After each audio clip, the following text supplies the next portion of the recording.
It's Friday, which means it's time for a new pizza. This week we reheaded to the Mediterranean with a veggie pizza that is full of flavor and really easy to make. Let's get started. As always, the first step to making any pizza is to get your ingredients ready.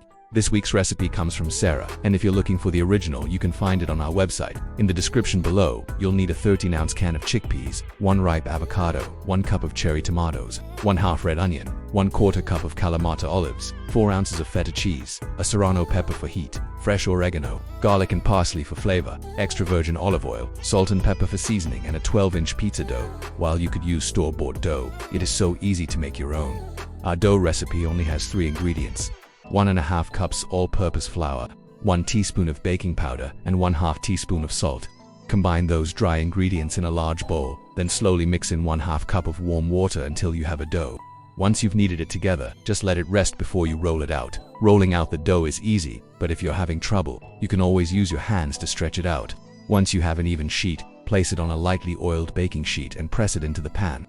We like to roll ours out a little bigger than the pan so we can fold the edges over later. Now that you have an even sheet, it's time to add your toppings. This pizza is all about the veggies, so let's start there. Drain and rinse your chickpeas, then spread them out on the pizza. As you can see, I'm not very good at this whole chickpea application process, so feel free to use a spoon to spread them out. It's totally up to you. Next, slice your avocado and distribute that evenly on top of the chickpeas. Now we're going to add our cherry tomatoes, but we're not going to slice these. We're just going to pop them right onto the pizza.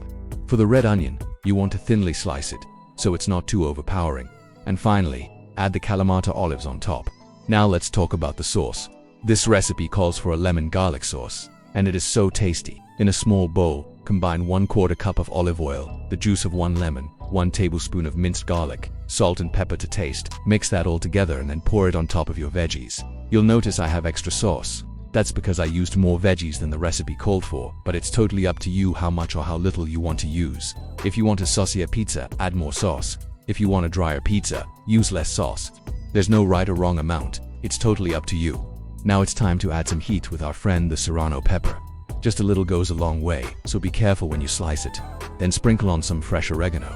Last but not least, crumble that feta on top. Now we need to roll the edges of the pizza dough over to make a little lip. This helps contain all of those delicious toppings and makes the pizza look fancy. The hardest part about making pizza at home is getting it golden hued and crispy like the ones you get at the restaurant. Well, thanks to our friend Chris and his crazy pizza oven, now you can get that perfect golden hue without having to wait until you're your nona or nano. We highly recommend picking one up.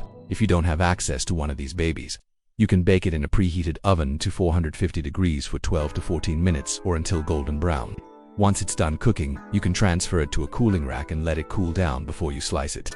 That's important, friends, because hot pizza is delicious, but it's hard to eat. No one wants to burn their mouth. Not me. No one. While it's cooling, let's make the pesto. In a small bowl, combine 1/4 cup of olive oil, 1/4 cup of Parmesan cheese, 1/4 cup of fresh parsley, 2 cloves of minced garlic, salt and pepper to taste. Mix it all together and set it aside. Once your pizza has cooled, you can slice it and add a little bit of pesto to each slice.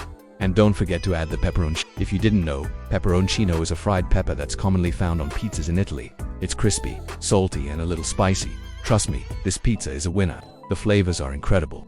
And don't worry if you don't have all of the ingredients. You can substitute to make it work. For example, you can use black beans instead of chickpeas or pimentos instead of the avocado. Just have fun with it.